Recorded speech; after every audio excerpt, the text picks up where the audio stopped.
Have you ever found yourself pulling away right when a relationship starts to feel close? It doesn't always make sense. Nothing went wrong, but out of nowhere, something about the connection feels like too much.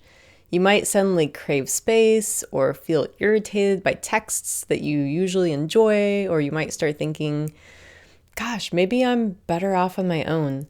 If that sounds familiar, you're definitely not the only one, and it doesn't mean that you're cold or distant or incapable of connection.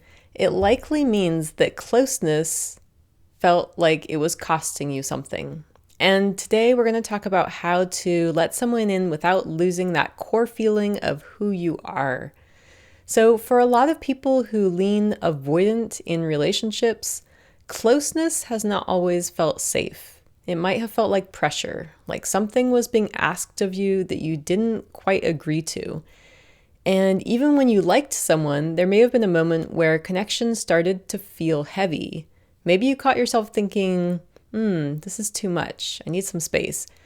Not because anything was objectively wrong, but because closeness felt like it might cost you something. And that reaction makes sense when you've had experiences where being close to someone meant losing parts of yourself.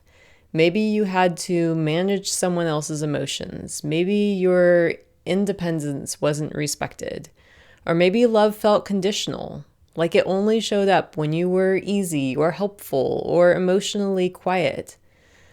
And over time, your nervous system learned that space equals safety. So of course it felt easier to pull away than to stay connected and risk disappearing into someone else's needs. And if that was your experience, there's nothing wrong with you.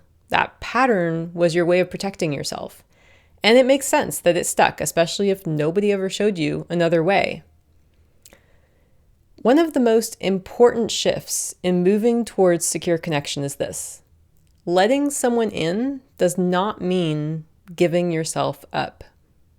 There's this unspoken myth, especially if you've been burned before, that getting close to someone automatically means losing your freedom, losing your independence, or even your identity. But real intimacy isn't about merging. It's about being fully yourself while allowing someone else to see and support that version of you. Think of it this way. A relationship is like two people building a bridge between them. And that bridge allows for closeness, it allows for connection and emotional support. But both people still have their own separate and solid ground to stand on. So how do you actually do this in real life? Let's talk through what it looks like to stay connected without losing your autonomy and without swinging to the emotional extreme of emotional shutdown. So here are a few examples of what it might sound like to keep your independence while still remaining emotionally open. So for example, you might say something like, I really like spending time with you. I also know I get overwhelmed if I don't have enough solo time. Can we plan for a quiet day tomorrow? Or I tend to move a little slower emotionally, but I want you to know I'm still interested. Or when I start feeling overstimulated or emotionally crowded, I sometimes get quiet, and that's not about you. It's just how I reset. And these are all ways to communicate your edges without shutting that door. So on the flip side, letting someone in doesn't always require a grand gesture or intense vulnerability. Sometimes it looks like sharing something small about your day, even if it feels trivial, or letting someone support you in a practical way, even if you could technically do that yourself, or saying, thanks for checking in, that means a lot, instead of brushing it off. So the key here is that both things can be true. You can protect your time and your space and your energy, and you can allow someone to witness you bit by bit. When avoidant patterns are running the show, it's easy to assume that closeness always equals loss. But when you build connection on your terms, it can actually feel like a relief, not a risk. A secure partner won't push you to open up faster than what feels right. They won't interpret your need for space as a rejection.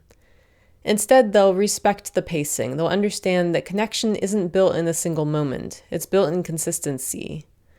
And maybe most importantly, they won't make you feel like you have to choose between closeness and self-respect. Because the truth is, being in a relationship where you feel safe to be yourself, quirks and boundaries and preferences and everything that makes up you, it's one of the most regulating experiences for someone working through avoidant tendency, because it's helping you feel seen and feel authentically you. You're not meant to perform. You're not meant to disappear into someone else. And you're certainly not meant to navigate love in a way that makes you feel depleted or resentful. Secure connection lets you have your own life and share it. Here are a few reminders to keep close when you feel that urge to shut down or disappear. You're allowed to go slow. You don't have to explain every emotion, just share what feels doable. And taking space isn't necessarily a bad thing. It's how you communicate it. It's how you use the space that matters. So letting someone get closer can be gradual. You're allowed to open the window before you open the door. Letting them know in advance that that's how you operate is going to be super helpful and avoid a lot of drama. If connection feels like pressure, check in with what part of you feels overwhelmed. Ask, okay, what am I afraid that this is going to cost me? And is there a small way that I can stay present without overextending? So you don't need to rush into full emotional availability. You want to stay in relationship with yourself as you connect with someone else. Like increasing that window of tolerance, as we call it, where you can be present with your own emotions and present with their emotions and not go into flight or shutdown. So if you're working on finding that balance between connection and autonomy, just know that this is something that can shift, not overnight, but just with small and steady steps that help you to feel safe in your own skin while staying open to someone else. And if you want more support around attachment patterns, emotional connection, or dating in a way that actually feels good, you can always head over to my website at kayleelarkin.com. There's a blog there with helpful articles and a few free resources to get you started. Whether you're figuring this out in real time or just beginning to notice your patterns, you're not doing it wrong. You're learning what safety feels like for you, and that's worth honoring. Thank you so much for being here. This is Kaylee Larkin, wishing you a beautiful relational journey.